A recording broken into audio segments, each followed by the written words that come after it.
ಸ್ನೇಹಿತರೆ ನಮಸ್ಕಾರ. ಒಂದು ಈ ಕಾಮಿಡಿ ಧಾರಾವಾಹಿ ಮೂಲಕ ಈ ಧಾರಾವಾಹಿ ರಂಗಕ್ಕೆ ಸೀರಿಯಲ್ ಇಂಡಸ್ಟ್ರಿಗೆ ಪರಿಚಯವಾದಂಥ ನಟಿ. ನಂತರ ಒಂದಷ್ಟು ಗ್ಯಾಪ್ನ ನಂತರ ಒಂದೊಳ್ಳೆ ಅವಕಾಶವೇ ಆಕೆಗೆ ಸಿಕ್ತು. ಅದು ಗಿಣ್ಣಿರಾಮ ಅನ್ನುವಂತಹ ಧಾರಾವಾಹಿ. ಗಿಣ್ಣಿರಾಮ ಅನ್ನುವಂತಹ ಧಾರಾವಾಹಿಯ ಮೂಲಕ ಆಕೆ ಹೊಸ ಬದುಕನ್ನು ಕಟ್ಟಿಕೊಳ್ಳುವಂತಹ ಒಂದು ನಿರೀಕ್ಷೆ ಕೂಡ ಮೂಡಿತು. ಅದರೊಳಗೆ ನಡೆದಂಥ ಒಂದಷ್ಟು ದುರ್ಘಟನೆಗಳು ಅಥವಾ ಆಕೆಗೆ ಎದುರಾದಂಥ ಕೆಲವೊಂದಷ್ಟು ಸವಾಲುಗಳು ಆಕೆಯ ಬದುಕನ್ನೇ ಇವತ್ತು ನರಕ ಮಾಡಿ ಹಾಕ್ತು. ಆತನಿಂದ ಈಕೆ ಜೀವನವೇ ನರಕವಾಗಿ ಹೋಯಿತು ಅನ್ನುವಂತಹ ಆರೋಪವನ್ನು ಈಕೆ ಮಾಡ್ತಾಳೆ. ಆಕೆ ಬೇರೆ ಯಾರಲ್ಲ, ಅದೇ ನಟಿ ನಯನಾ ನಾಗರಾಜ್. ಹೌದು, ನಟಿ ನಯನಾ ನಾಗರಾಜ್ ಅವರು ಗಿಣಿರಾಮ ಧಾರಾವಾಹಿಯಿಂದ ಅರ್ಧಕ್ಕೆ ಹೊರಗಡೆ ಬರೋದಕ್ಕೆ ಒಂದಷ್ಟು ಕಾರಣಗಳು ಕೂಡ ಇದ್ದಾವೆ. ಒಬ್ಬ ವ್ಯಕ್ತಿಯಿಂದ ಸೆಟ್ನಲ್ಲಿ ಅವರಿಗೆ ಚಿತ್ರಹಿಂಸೆ ಎದುರಿಸಬೇಕಾಯ್ತಂತೆ.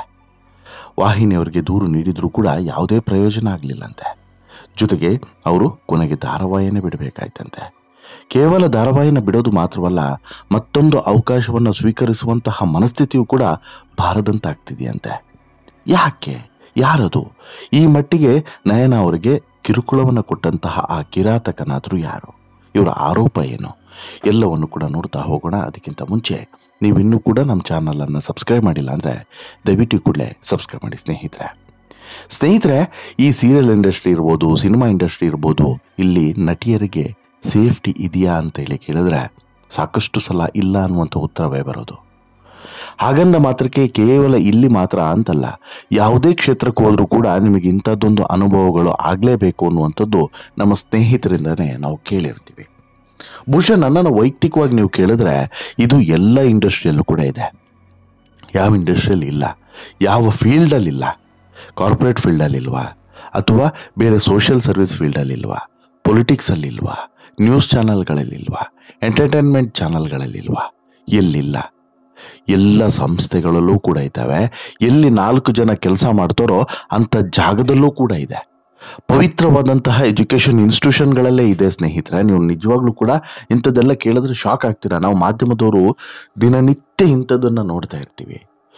ಇನ್ನು ಕೇವಲ ಎಜುಕೇಷನ್ ಇನ್ಸ್ಟಿಟ್ಯೂಷನ್ ಅಲ್ಲ, ಆರೋಗ್ಯ ಹೆಲ್ತ್ ಅಥವಾ ಈ ಜೀವ ಉಳಿಸುವಂಥ ಹೆಲ್ತ್ ಡಿಪಾರ್ಟ್ಮೆಂಟ್ ಇದೆಯಲ್ಲ, ಈ ಡಿಪಾರ್ಟ್ಮೆಂಟಲ್ಲೂ ಕೂಡ ಇದೆ. ಅಲ್ಲಿ ಯಾವ ರೀತಿ ನಡೆಯುತ್ತೆ ಅಂತ ಹೇಳಿದ್ರೆ, ಒಂದು ಸೀನಿಯರಿಟಿ, ಮತ್ತೊಂದು ಅವಕಾಶ, ಮತ್ತೊಂದು ಫ್ಯೂಚರ್. ಈ ಎಲ್ಲ ಕಾರಣಗಳಿಂದನೂ ಕೂಡ ನಡೀತಾ ಹೋಗುತ್ತೆ. ಬೇರೆ ಬೇರೆ ಕಾರಣಗಳು ಕೂಡ ಇರ್ತವೆ. ಇದರಲ್ಲಿ 2 ರೀತಿ ಇರ್ತದೆ. ಒಂದು, ಅವರು ಬದಲಾಗುವಂಥದ್ದು. ಯಾರು ಈ ಅವಕಾಶವನ್ನು ಪಡಿಬೇಕು ಅನ್ನುವಂತಹ ಕಾರಣಕ್ಕೋಸ್ಕರ ಇದಕ್ಕೆ ಕಾಂಪ್ರಮೈಸ್ ಆಗೋರು ಒಂದು ಕಡೆ ಆದರೆ, ಮತ್ತೊಂದು ಕಡೆ ಅನಿವಾರ್ಯತೆಗೆ ಇದಕ್ಕೆ ಕಟ್ಟು ಬಿಡೋದವರು ಇನ್ನೊಂದು ಕಡೆ. ಈ 2 ವರ್ಗದಿಂದ ಉಳಿದವ್ರಿಗೆ, ಯಾರು ನಿಯತ್ತಾಗಿ ಇರ್ತೀವಿ ಅಂತೇಳಿ ಬರ್ತಾರಲ್ಲ, ಅವ್ರಿಗೂ ಕೂಡ ಸಮಸ್ಯೆ. ಅದೇ ರೀತಿ ಸಾಕಷ್ಟು ಕಡೆ ಇದೆ. ಬಟ್ಟು ಇಲ್ಲಿ ಈ ಸಿನಿಮಾ ಇಂಡಸ್ಟ್ರಿಗಳಲ್ಲಿ, ಸೀರಿಯಲ್ ಇಂಡಸ್ಟ್ರಿಗಳಲ್ಲಿ ಕಾಸ್ಟಿಂಗ್ ಕೋಚ್ ಬಗ್ಗೆ ಆಗಾಗ ಮಾತುಗಳು ಬರ್ತಾ ಇರ್ತವೆ. ಸೆಟ್ನಲ್ಲಿ ಮಹಿಳೆಯರು ಎದುರಿಸುವಂಥ ಸವಾಲುಗಳ ಬಗ್ಗೆ ಮಾತುಗಳು ಬರ್ತಾ ಇರ್ತವೆ. ಅದರಲ್ಲೂ ಕೂಡ ಸಿನಿಮಾ ಇಂಡಸ್ಟ್ರಿ ಬಗ್ಗೆ ಹೆಚ್ಚು ಈ ಬಗ್ಗೆ ಮಾತುಕತೆ ಆಗ್ತಾ ಇರ್ತವೆ. ಬಟ್ ಸೀರಿಯಲ್ ಇಂಡಸ್ಟ್ರಿನೂ ಕೂಡ ಇದಕ್ಕೆ ಹೊರತಾಗಿಲ್ಲ ಅನ್ನೋದನ್ನು ಇತ್ತೀಚೆಗೆ ಒಬ್ಬ ನಟಿ ಬಹಿರಂಗಪಡಿಸಿದ್ದಾರೆ. ಆ ನಟಿಯೇ ಕನ್ನಡದ ಪ್ರಖ್ಯಾತ ನಟಿ ನಯನಾ ನಾಗರಾಜ್ ಅವರು. ಹೌದು, ಇಲ್ಲಿ ಈಕೆ ನಯನಾ ನಾಗರಾಜು ತಾವು ಸೆಟ್ನಲ್ಲಿ ಎದುರಿಸಿದಂತಹ ಸವಾಲುಗಳು ಮತ್ತು ತಮಗೆ ಇವತ್ತು ಈ ಪರಿಸ್ಥಿತಿ ಬರೋದಕ್ಕೆ, ಅಂದರೆ ಧಾರಾವಾಹಿಯಿಂದ, ಬಣ್ಣದ ಲೋಕದಿಂದ ದೂರ ಉಳಿಯೋದಕ್ಕೆ ಕಾರಣ ಏನು ಅನ್ನೋದನ್ನು ಮೊಟ್ಟ ಮೊದಲ ಬಾರಿಗೆ ಬಹಿರಂಗಪಡಿಸಿದ್ದಾರೆ. ಕಿರುತೆರೆ ನಟ ನಟಿಯರು ಬಣ್ಣದ ಲೋಕದಿಂದ ದೂರ ಉಳಿದ್ರೂ ಕೂಡ ಅವರ ವೈಯಕ್ತಿಕ ಬದುಕಿನ ಬಗ್ಗೆ ಅಭಿಮಾನಿಗಳಲ್ಲಿ ಕುತೂಹಲ ಕಡಿಮೆ ಆಗೋದೇ ಇಲ್ಲ. ಸದಾ ತಮ್ಮ ನೆಚ್ಚಿನ ನಟ ನಟಿಯರು ಈಗ ಏನು ಮಾಡ್ತಿದ್ದಾರೆ, ಎಲ್ಲಿದ್ದಾರೆ ಅನ್ನುವಂಥ ಚರ್ಚೆ ಮಾಡ್ತಾನೆ ಇರ್ತಾರೆ. ಇದೀಗ ಮತ್ತೆ ಈ ಖ್ಯಾತ ನಟಿ ಸಖತ್ ವೈರಲ್ ಆಗಿದ್ದಾರೆ, ಸುದ್ದಿಯಲ್ಲಿದ್ದಾರೆ. ಅಸಲಿಗೆ ಈಗ ಸುದ್ದಿಯಲ್ಲಿರೋದು ಇವರು ಈ ಬಣ್ಣದ ಲೋಕದ ಒಂದು ಕೆಟ್ಟ ವಿಷ ಬೀಜವನ್ನು ಹೊರಗಡೆ ಹಾಕೋದ್ರ ಮೂಲಕ, ಅಥವಾ ಕೆಟ್ಟ ಸಂಪ್ರದಾಯ ಏನಿದೆ ಅದನ್ನು ಹೊರಗಡೆ ಹಾಕೋದ್ರ ಮೂಲಕ, ಅಥವಾ ಕಿರಾತಕ ಮನಸ್ಥಿತಿಯ ಕೆಲವು ವ್ಯಕ್ತಿಗಳ ಬಂಡವಾಳವನ್ನು ಬಯಲು ಮಾಡೋದ್ರ ಮೂಲಕ.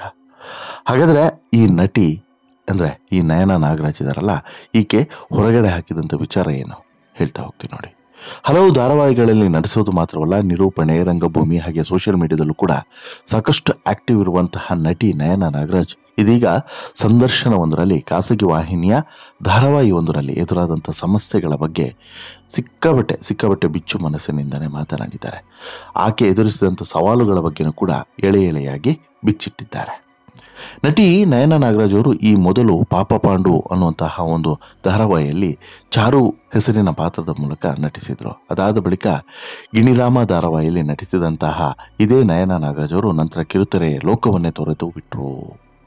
ಸದ್ಯಕ್ಕೆ ಯಾವುದೇ ಸೀರಿಯಲ್ ಅನ್ನು ಕೂಡ ಮಾಡ್ತಿಲ್ಲ, ಯಾವುದೇ ಬಣ್ಣದ ಲೋಕದ ಈ ಕನೆಕ್ಷನ್ ಅನ್ನೇ ಇಟ್ಕೊಂಡಿಲ್ಲ ನಟಿ. ಯಾಕೆ ಅಂತ ಹೇಳಿದ್ರೆ ಅದಕ್ಕೆ ಅವರು ಎದುರಿಸಿದಂಥ ಸವಾಲುಗಳೇ ಕಾರಣ. ಈಗ ಅವರು ಸುಹಾಸ್ ಅನ್ನುವಂಥ ಒಬ್ಬ ವ್ಯಕ್ತಿಯನ್ನ ಮದುವೆಯಾಗಿ ಹಾಯಾಗಿ ತಮ್ಮ ದಾಂಪತ್ಯ ಜೀವನವನ್ನು ನಡೆಸ್ತಾ ಇದ್ದಾರೆ. ಹಾಗಾದ್ರೆ ನಯನ ಗಿಣಿರಾಮ ಧಾರಾವಾಹಿಯನ್ನು ಬಿಡೋದಕ್ಕೆ ಕಾರಣ ಏನು? ಈ ಬಗ್ಗೆ ಅವರು ಹೇಳಿದಂಥ ಕರಾಳ ಸತ್ಯಗಳು ಏನು, ಅವ್ರಿಗಾದಂಥ ಚಿತ್ರ ಹಿಂಸೆಗಳು ಏನು, ಎಲ್ಲವನ್ನು ಕೂಡ ನೋಡ್ತಾ ಹೋಗೋಣ ಬನ್ನಿ. ಇತ್ತೀಚೆಗೆ ನಯನ ಅವರು ಒಂದು ಯೂಟ್ಯೂಬ್ ಚಾನಲ್ಗೆ ಇಂಟರ್ವ್ಯೂವನ್ನು ಕೊಟ್ಟಿದ್ದಾರೆ. ಈ ವೇಳೆ ಅವರು ಅನುಭವಿಸಿದಂತಹ ಕಹಿ ಘಟನೆಗಳನ್ನು ವಿವರಿಸಿದ್ದಾರೆ. ನನಗೆ ಇಷ್ಟ ಆಗಿಲ್ಲ ಅಂತ ಹೇಳಿದ್ರೆ ನೇರವಾಗಿ ಹೇಳ್ತೀನಿ, ನೀವು ಏನಾದರೂ ಕೆಟ್ಟದ್ದು ಹೇಳಿದ್ರೆ ನನಗೆ ಬೇಸರ ಆಗ್ತದೆ. ನನ್ನ ಪಾಡಿಗೆ ನಾನು ಇರ್ತಾ ಇದ್ದೆ. 1.5 ವರ್ಷದ ಬಳಿಕ ಸೆಟ್ನಲ್ಲಿ ಕಿರಿಕಾಯಿತು. 1.25 ವರ್ಷ ತಡೆದುಕೊಂಡೆ, ಎಲ್ಲವನ್ನು ಕೂಡ ಸಹಿಸಿಕೊಂಡೆ. ಬಟ್ ಒಂದು ಫೈನ್ ಡೇ ಇಂಪಾಸಿಬಲ್ ಆಗಲಿಲ್ಲ, ಬ್ಲಾಸ್ಟ್ ಆದೆ. ಇಂಡಸ್ಟ್ರಿಯಲ್ಲಿ ಹಲವು ವರ್ಷ ಇದ್ದಂಥ ವ್ಯಕ್ತಿಯೊಬ್ಬರು ಗಿಣಿರಾಮ ಧಾರಾವಾಹಿಯ ಸೆಟ್ನಲ್ಲಿ ನಯನ ಜೊತೆಗೆ ಕಠಿಣವಾಗಿ ನಡೆದುಕೊಂಡ್ರಂತೆ. ನಯನ ಕೂಡ ಅದೇ ಟೋನ್ನಲ್ಲಿ ಉತ್ತರ ಕೊಟ್ರಂತೆ. ಈ ವಿಚಾರ ಆ ವ್ಯಕ್ತಿಯ ಅಹಂಗೆ ಪೆಟ್ಟು ಕೊಡ್ತು. ಅಂದಿನಿಂದ ನಯನ ಜೀವನ ನರಕವಾಗಿ ಹೋಯ್ತಂತೆ. ಅಲ್ಲಿ ನನ್ನ ತಪ್ಪಿರಲಿಲ್ಲ, ಆದರೆ ಅವರು ದ್ವೇಷ ಸಾಧಿಸೋಕೆ ಪ್ರಾರಂಭಿಸಿದ್ರು. ಎಲ್ಲರೂ ತುಂಬ ಖುಷಿಯಿಂದನೇ ಬಂದು ಕೆಲಸವನ್ನು ಮಾಡ್ತಾ ಇದ್ರು, ಮಾತನಾಡ್ತಾ ಇದ್ರು. ಆದರೆ ಆ ವ್ಯಕ್ತಿ ಎಲ್ಲವನ್ನು ಕೂಡ ನಿಯಂತ್ರಣಕ್ಕೆ ತೆಗೆದುಕೊಂಡ್ರು. ಯಾರಾದರೂ ಬಂದು ನನ್ನ ಬಳಿ ಮಾತನಾಡಿದರೆ ಏನೋ ರಲ್ಲೆ ಹೊಡಿತೀಯಾ ಅಂತೇಳಿ ಹೇಳ್ತಿದ್ದಾರಂತೆ. ಇವರು ಕುಗ್ಗಿ ಹೋಗ್ತಾರಂತೆ. ಪ್ರತಿನಿತ್ಯವೂ ಕೂಡ ನರಕವನ್ನು ನೋಡಿ ನೋಡಿ ನೋಡಿ ನೋಡಿ ಸಾಕಾಗಿ ಹೋಗುತ್ತಂತೆ. ಆಕ್ಷನ್ ಎನ್ನುವಾಗ ಕೆಟ್ಟ ಕಮೆಂಟನ್ನು ಮಾಡ್ತಾ ಇದ್ದಾರಂತೆ. ಆ ಬಳಿಕ ಅದು ನಿನಗಲ್ಲ ಅಂತಿದ್ರಂತೆ. ವಾಹಿನಿಯವರಿಗೆ ಹೇಳಿದ್ರೆ ಏನು ಪ್ರಯೋಜನ ಆಗಲಿಲ್ಲ, ಬದಲಾವಣೆಯೂ ಆಗಲಿಲ್ಲಂತೆ. ನಾನು ಕುಗ್ಗಿ ನಿತ್ಯ ಅಳತಾ ಇದ್ದೆ. ನಾನು ಇಷ್ಟಪಟ್ಟು ಬಂದಂಥ ಕ್ಷೇತ್ರ ಇದಾಗಿತ್ತು ಅನ್ನುವಂತಹ ಅನಿವಾರ್ಯತೆಯೂ ಕೂಡ ಇತ್ತಂತೆ. ಸೆಟ್ನಲ್ಲಿ ಆದಂಥ ಫ್ರಸ್ಟ್ರೇಷನನ್ನು ಆಪ್ತರ ಮೇಲೆ ಹಾಕ್ತಾ ಇದ್ರಂತೆ. ಯಾರೊಬ್ಬರು ಇವರ ಸಹಾಯಕ್ಕೆ ಬಂದಿಲ್ಲ. ನಾನು ಧಾರಾವಾಹಿ ಬಿಡುವಂಥ ನಿರ್ಧಾರವನ್ನು ತೆಗೆದುಕೊಂಡೆ. ನೀನು ಬಿಟ್ಟರೆ ಧಾರಾವಾಹಿ ಮುಗಿಯುತ್ತೆ ಅಂತೇಳಿ ಹೇಳಿದ್ರು. ತೊಂದರೆ ಇಲ್ಲ, ನಾನು ಬಿಟ್ಟ ಬಳಿಕ ಧಾರಾವಾಹಿ ಪೂರ್ಣಗೊಂಡಿತ್ತು ಅಂತೇಳಿ ನಯನ. ಪ್ರತಿದಿನ ನನಗೆ 3,600 ರೂಪಾಯಿಯನ್ನು ಕೊಡ್ತಾಯಿದ್ರು. ಅಂದರೆ 15,000 ಕೊಡ್ತಾರೆ ಅನ್ನೋದೆಲ್ಲ ಸುಳ್ಳು. ಪ್ರತಿ ತಿಂಗಳು ಹೊಸ ಸೀರೆ ತೆಗೆದುಕೊಳ್ಬೇಕು ಅಂತ ಹೇಳಿಬಿಟ್ಟು ನಯನ ಬೇಸರವನ್ನು ಹೊರಗಡೆ ಹಾಕ್ತಾಯಿದ್ರು. ಅಷ್ಟು ಮಾತ್ರವಲ್ಲ, ಪ್ರತಿನಿತ್ಯವೂ ಕೂಡ ಇಲ್ಲಿ ನರಕವನ್ನು ಅನುಭವಿಸಬೇಕಾಗಿತ್ತಂತೆ. ಆತ ಹೇಳುವಂತಹ ಕೊಂಕು ಮಾತುಗಳನ್ನು ಎದುರಿಸಬೇಕಾಗಿತ್ತು. ಬಟ್ ಎಲ್ಲೂ ಕೂಡ ನಯನ ಆತ ಯಾರು ಅನ್ನೋದನ್ನು ಹೇಳಿಲ್ಲ. ಬಟ್ ನಯನ ಹೇಳುವಂಥ ವಿಚಾರಗಳನ್ನು ಕೇಳುವಾಗ ಇದು ಆ ಸೆಟ್ನಲ್ಲೇ ಯಾರೋ ಒಬ್ಬ ವ್ಯಕ್ತಿ ಅನ್ನೋದು ಗೊತ್ತಾಗುತ್ತೆ. ಆ ಸೆಟ್ನ ಒಬ್ಬ ಜವಾಬ್ದಾರಿ ಉಳ್ಳಂತಹ ವ್ಯಕ್ತಿ ಅನ್ನೋದರಲ್ಲಿ ಡೌಟ್ ಇಲ್ಲ. ಮೊದಲು ನಯನ ಅವರಿಗೆ ಹಲವು ಸವಾಲುಗಳು ಎದುರಾದವು. ಸಾಕಷ್ಟು ಸಮಸ್ಯೆಗಳನ್ನು ಅವರು ಎದುರಿಸಿದ್ರು. ಆಡಿಷನ್ಗೆ ಹೋಗುವಾಗ ಅವರ ಹಲ್ಲೇ ಸಿಕ್ಕಾಬಟ್ಟೆ ಅವ್ರಿಗೆ ಗಟ್ಟಿ ಆಯಿತು. ಯಾಕಂತ ಹೇಳಿದ್ರೆ ನಯನಿಗೆ ಈ ಹಲ್ಲಿದಾವಲ್ಲ, ಹಲ್ಲು ಡಿಫ್ರೆಂಟ್ ಆಗಿದೆ. ಅದೇ ಸಿಕ್ಕಾಬಟ್ಟೆ ಕಿರಿಕಿರಿ ಆಗ್ತಿತ್ತಂತೆ. ಸಿಕ್ಕಾಬಟ್ಟೆ ಕಿರಿಕ್ ಕೂಡ ಆಗಿತ್ತಂತೆ. ಅಂದರೆ ಇಲ್ಲ, ನಿಮ್ಮ ಹಲ್ಲಾಗಿದೆ ಹೀಗಿದೆ ಅಂತೇಳಿ ಹೇಳಿದ್ರಂತೆ. ಸಾಕಷ್ಟು ಬಾರಿ ಆಡಿಷನ್ಗಳಲ್ಲಿ ಅವರ ಹಲ್ಲಿನ ಬಗ್ಗೆ ಕಮೆಂಟನ್ನು ಮಾಡಿದ್ರಂತೆ. ಬಳಿಕ ಒಳ್ಳೆಯ ಧಾರಾವಾಹಿಗಳಿಗೂ ಕೂಡ ಸೆಲೆಕ್ಟ್ ಆಗ್ತಾರೆ. ಮುಖ್ಯ ನಾಯಕಿಯಾಗಿಯೂ ಕೂಡ ಅಭಿನಯಿಸ್ತಾರೆ. ಸುಮಾರು 3 ವರ್ಷ ಚೆನ್ನಾಗಿ ನಟನೆಯನ್ನು ಕೂಡ ನಿಭಾಯಿಸ್ತಾರೆ. ಬಳಿಕ ಅವರಿಗೆ ನಟನೆಯ ಜಾಗದಲ್ಲಿ ಸ್ವಲ್ಪ ಸಮಸ್ಯೆಗಳು ಶುರುವಾಗ್ತವೆ. ಆ ಸಮಸ್ಯೆಗಳೇ ಈ ಎಲ್ಲದಕ್ಕೂ ಕೂಡ ನಾಂದಿ ಹಾಡುತ್ತೆ. ಕ್ಯಾರೆಕ್ಟರ್ ಬಗ್ಗೆಯೂ ಕೂಡ ಮಾತು ಬರುತ್ತೆ. ನೇರವಾದಂಥ ಮಾತಿನ ಚಕಮಕಿಗಳು ಕೂಡ ನಡೆಯುತ್ತೆ. ಸೆಟ್ನಲ್ಲಿ ಕೆಟ್ಟದಾಗಿ ಮಾತನಾಡಿದ್ರಿಂದ ಸಿಕ್ಕಾಬಟ್ಟೆ ಸಿಟ್ಟಾಗ್ತಾರೆ. ಬರ್ತಾ ಬರ್ತಾ ಬರ್ತಾ ಬರ್ತಾ ಮಾನಸಿಕವಾಗಿ ಕುಗ್ಗಿ ಹೋಗ್ತಾರಂತೆ ನಯನ. ಅಷ್ಟೇ ಅಲ್ಲ, ಸೆಟ್ನಲ್ಲಿ ಆದಂಥ ಸಮಸ್ಯೆಗಳಿಂದಾಗಿ ತನ್ನ ಪತಿಯ ಮೇಲೂ ಕೂಡ ಅದನ್ನು ತೋರಿಸ್ತಾ ಇದ್ರಂತೆ. ಬಳಿಕ ಸೀರಿಯಲ್ ಬಿಡುವಂಥ ನಿರ್ಧಾರಕ್ಕೆ ಬಂದು ಬಿಡ್ತಾರೆ. ಸಾಯಿಲಿ, ಇದರ ಸಹವಾಸನೆ ಬೇಡ ಅಂತೇಳಿ. ಇದಾದ ಬಳಿಕ ತೆಲುಗು ಧಾರಾವಾಹಿಯಲ್ಲೂ ಕೂಡ ಆಫರ್ ಬಂದಿತ್ತಂತೆ. ತೆಲುಗಿನಿಂದ ಆಫರ್ ಬಂದರೂ ನಾನು ಸೀರಿಯಲ್ ಮಾಡಬಾರ್ದು ಅಂತೇಳಿ ನಿರ್ಧರಿಸಿ ಬಿಟ್ಟೆ ಅಂತೇಳಿ ಹೇಳ್ತಾರೆ. ಈಗ ನೆಮ್ಮದಿಯಿಂದ ಇದ್ದೀನಿ. ಹಾಗೆ ಸಂದರ್ಶನದಲ್ಲಿ ತಮ್ಮ ಗಂಡನ ಪರಿಚಯನೂ ಕೂಡ ಮಾಡಿಕೊಟ್ಟಿದ್ದಾರೆ. ತಾವು ಎದುರಿಸಿದಂಥ ಹಲವು ಕಷ್ಟಗಳ ಬಗ್ಗೆಯೂ ಕೂಡ ನಟಿ ಮಾತನಾಡಿದ್ದಾರೆ. ಇನ್ನು ನಟಿ ತಮ್ಮ ಸಂಭಾವನೆ ಬಗ್ಗೆಯೂ ಕೂಡ ರಿವೀಲ್ ಮಾಡಿದ್ದಾರೆ. ಭರತನಾಟ್ಯ ಕಲಾವಿದೆ ಆಗಿರುವಂಥ ನಯನ ಅವರು ಗಾಯಕಿಯೂ ಕೂಡ ಹೌದು. ಕೆಲವು ಕಾರ್ಯಕ್ರಮಗಳಲ್ಲಿ ಹಾಡು ಹಾಡ್ತಾರೆ, ಜೊತೆಗೆ ನಿರೂಪಣೆಯನ್ನು ಕೂಡ ಮಾಡ್ತಾರೆ. ಇದರ ಜೊತೆಗೆ ಇತ್ತೀಚೆಗೆ ದಾಂಪತ್ಯ ಜೀವನಕ್ಕೂ ಕೂಡ ಕಾಲಿಟ್ಟಿದ್ದಾರೆ. ರಂಗಭೂಮಿಯಲ್ಲಿ ಈಗಲೂ ಕೂಡ ಸಕ್ರಿಯರಾಗಿರುವಂಥ ನಟಿ ನಯನ ಅವರ ಪತಿಯೂ ಕೂಡ ರಂಗಭೂಮಿ ಕಲಾವಿದರೆ. ಇಬ್ರು ಆಗಾಗ ಕೆಲವು ಕಾರ್ಯಕ್ರಮಗಳನ್ನು ಒಟ್ಟಿಗೆ ಕೊಡ್ತಾರೆ, ಹಾಡು ಹಾಡ್ತಾರೆ. ಇನ್ನು ಇವರ ಮದುವೆ ಕಿರುತೆರೆ ಗೆಳೆಯರು ಕೂಡ ಆಗಮಿಸಿದ್ರು. ಸುಂದರವಾಗಿ ನಡೆದಂಥ, ಸಿಂಪಲ್ ಆಗಿ ನಡೆದಂಥ ಮದುವೆ ಕಾರ್ಯಕ್ರಮ. ಇವತ್ತಿಗೆ ದಾಂಪತ್ಯ ಜೀವನ ತುಂಬ ಸುಂದರವಾಗಿದೆ. ಆದರೆ ಇವರು ಇನ್ಯಾವತ್ತೂ ಕೂಡ ಬಣ್ಣದ ಲೋಕಕ್ಕೆ ಮರಳೋದಿಲ್ಲ ಅನ್ನುವಂಥ ನಿರ್ಧಾರವನ್ನು ಮಾಡಿದ್ದಾರೆ. ಅಂದರೆ ಇವರಿಗೆ ಅದೆಷ್ಟು ಕೆಟ್ಟ ಅನುಭವ ಆಗಿದೆ ಅನ್ನೋದನ್ನು ನೀವೇ ಕಲ್ಪನೆ ಮಾಡ್ಕೊಳ್ಳಿ. ಬಟ್ ಯಾರಿಂದ ಅನ್ನೋದನ್ನು ಇವರು ಹೇಳಿಲ್ಲ.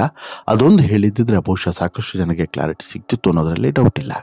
ನಿಮ್ಗೇನಿಸುತ್ತೆ ಓವರಾಲ್ ಆಗಿ ಸ್ನೇಹಿತರೆ, ಈ ಬಣ್ಣದ ಲೋಕದ ಕಹಿ ಪರಿಚಯವನ್ನು ಮಾಡಿಕೊಂಡಂತಹ ನಯನ ಬಗ್ಗೆ ಅಥವಾ ನಯನ ಹೇಳಿದಂಥ ವಿಚಾರಗಳನ್ನು ಕೇಳಿದ ಬಳಿಕ ದಯವಿಟ್ಟು ನಿಮ್ಮ ಅಭಿಪ್ರಾಯವನ್ನು ಕಮೆಂಟ್ ಮಾಡಿ ತಿಳಿಸಿ. ಜೊತೆಗೆ ಇಂಡಸ್ಟ್ರಿಗೆ ಬರಬೇಕು ಅಂತ ಹೇಳಿಬಿಟ್ಟು ಹಾತೊರಿತಿರುವಂತಹ ಜನರಿಗೆ ಅಥವಾ ಈ ರೀತಿಯ ಆಸೆಯನ್ನು ಇಟ್ಕೊಂಡವರಿಗೆ ನಿಮ್ಮ ಸಲಹೆ ಏನು? ದಯವಿಟ್ಟು ನಿಮ್ಮ ಅಭಿಪ್ರಾಯವನ್ನು ಕಮೆಂಟ್ ಮಾಡಿ ತಿಳಿಸಿ. ಜೊತೆಗೆ ಈ ಸ್ಟೋರಿ ಇಷ್ಟ ಆಯಿತು ಅಂತ ಹೇಳಿದ್ರೆ ಲೈಕ್ ಮಾಡಿ, ಶೇರ್ ಮಾಡಿ, ಚಾನಲ್ಗೆ ಸಬ್ಸ್ಕ್ರೈಬ್ ಆಗೋದನ್ನು ಮರಿಬೇಡಿ. ಧನ್ಯವಾದ.